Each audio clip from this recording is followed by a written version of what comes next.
উত্তর দিনাজপুর ইটাহার থানার চালুনিয়া গ্রামে পুকুরের জলে ডুবে এক শিশুর মৃত্যুর ঘটনায় শোকের ছায়া নেমে এসেছে এলাকায়। মর্মান্তিক এই ঘটনায় মৃত শিশুর নাম দীপায়ন বর্মন, বয়স 3, বাড়ি সংশ্লিষ্ট এলাকায়। পুলিশ সূত্রে জানা গিয়েছে, শুক্রবার সকালে বাড়ির পেছনের পুকুরের ধারে দুই ভাই মিলে খেলছিল। খেলতে খেলতে আচমকা পা হড়কে পুকুরে পড়ে যায় ছোট্ট দীপায়ন। সঙ্গে থাকা অপর ভাই চিৎকার চেঁচামেচি শুরু করলে ছুটে আসেন পরিবারের সদস্যরা। দীর্ঘক্ষণ খোঁজাখুঁজির পর পুকুর থেকে শিশুটিকে উদ্ধার করে ইটাহার গ্রামীণ হাসপাতালে নিয়ে যাওয়া হয়। সেখানে কর্তব্যরত জরুরি বিভাগের চিকিৎসক তাকে মৃত বলে ঘোষণা করেন। ঘটনার খবর পেয়ে পুলিশ মৃতদেহ উদ্ধার করে ময়নাতদন্তের জন্য রায়গঞ্জ মেডিকেল কলেজের মর্গে পাঠায়। শুক্রবার বিকেলে ময়নাতদন্তের পর মৃতদেহ পরিবারের হাতে তুলে দেয় রায়গঞ্জ থানার পুলিশ। ইটাহার থানায় একটি অস্বাভাবিক মৃত্যুর মামলা রুজু হয়েছে। পুরো ঘটনা তদন্ত শুরু করেছে পুলিশ। এই ঘটনায় মৃতের কাকা উত্তম বর্মন কি বলছেন শুনুন। নাম?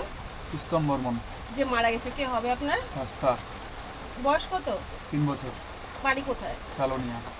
ওটা কোন থানা পড়ছে? Post office? ইটাহার থানা, পোস্ট অফিস ইটাহার। এটা চালুনিয়া বলে। চালনিয়া। আচ্ছা, কি হয়েছিল ঘটনা?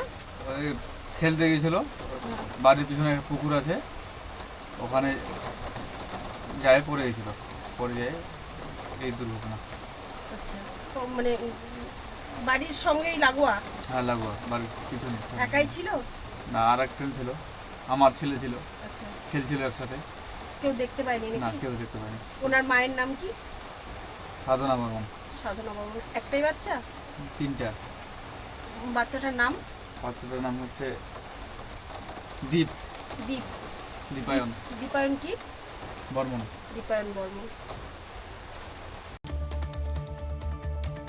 তবে এই ঘটনায় মৃতের কাকা উত্তম বর্মন জানান, খেলতে খেলতে আচমকা এই দুর্ঘটনা ঘটে যায়। পরিবারের সকলেই গভীর শোকের মধ্যে রয়েছেন। উত্তর দিনাজপুরের রায়গঞ্জ থেকে নিজস্ব প্রতিনিধির রিপোর্ট, টাইমস 14 বাংলা। উজ্জ্বলতা হারিয়ে গেছে, স্পট পড়ে গেছে, ব্রণ ভর্তি, তাই আর দেরি না করে আজই আসুন রায়গঞ্জের চণ্ডীতলায় হেলথ প্লাস মাল্টি স্পেশালিটি ক্লিনিকে এবং এখানে পান অভিজ্ঞ ডাক্তার দ্বারা ফ্রি স্কিন টেস্ট। আরো বিস্তারিত জানতে যোগাযোগ করুন 9674895169 এই নম্বরে।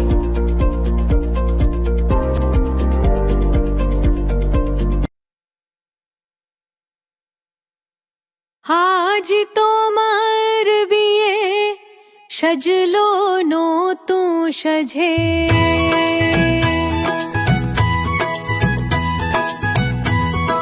সবার মনেতে আনন্দ,